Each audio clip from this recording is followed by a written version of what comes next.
Just talk about getting to come out, and usually the fans come to you. You get to come to the fans and talk to them.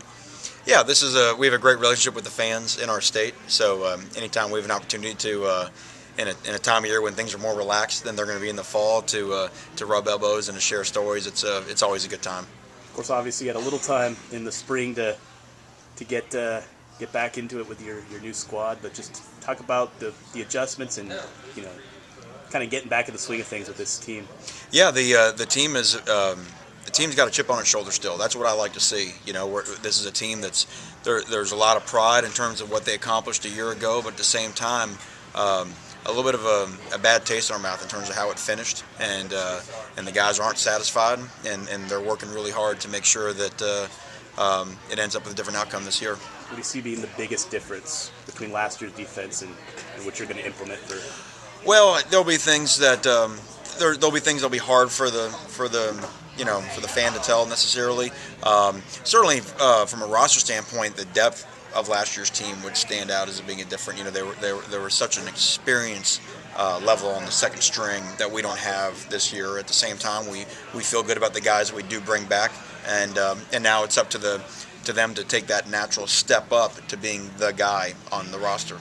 Now that spring's over with, let's talk about some of the guys that kind of stood out to you, once you started evaluating some of that stuff. Yeah, I think up front it would start with guys like Ryan Brown and A.J. Jefferson really taking to their roles as kind of now being the guy after Preston's gone. Both really play hard. Both guys have an instinct for making plays behind the line of scrimmage. Will be a big part of what we want to do. Obviously at linebacker, guys like Richie Brown and Beniquez Brown who are playing off of last year's experience and finding ways to improve their game. And then a guy like Will Redmond at corner. We didn't have Calhoun in the spring, but with Calhoun and Redmond, we feel like we've got two corners that can pretty much cover anybody we'll have to cover, and we'll do some things to try and help them out and see if they can't make some plays back there in the back end. Were you surprised that the defense really hadn't changed a whole lot since you left a few years ago?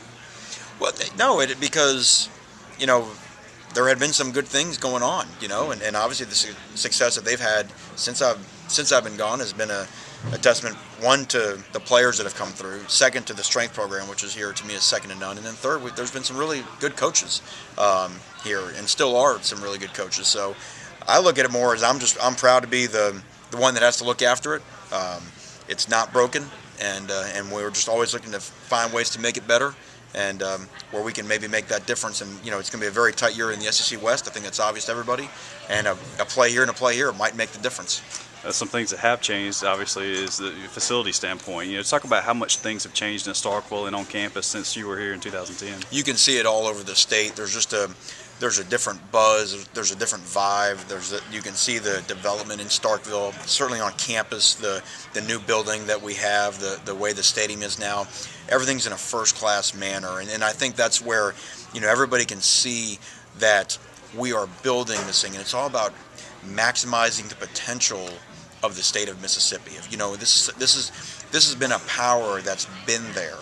And through the leadership of Dan Mullen and Scott Strickland and Dr. Keenum, to me, it's finally all coming together, and it's really bad news to the rest of the league. This has been what the rest of the league has been dreading.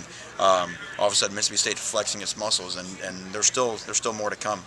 You're inheriting a defense that's obviously losing a lot personnel-wise, but just talk about, like you said, there have been so many players that played on second string last year that they're moving right into those starting positions. It's not too big of a drop-off. We showed them how many tackles we have coming back, how many tackles for loss, how many receptions. We bring back a lot of plays. We bring back a lot of guys who have made big-time plays in big-time games. The challenge for those guys now is that can you be the guy that makes that play in that fourth quarter? Can you be that guy that makes that play in the red zone? Because you made it last year, but did you make it at the crucial time? So you have confidence you've done it. And the great thing is they want it. They want to be that guy. That's why they came to Mississippi State.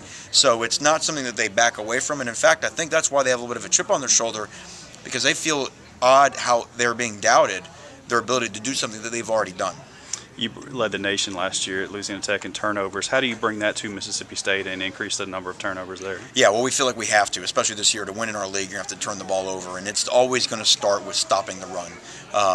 If you stop the run, you make them have to throw to beat you, and they have to throw to win, and the ball's in harm's way. No one turns the ball over more than the quarterback.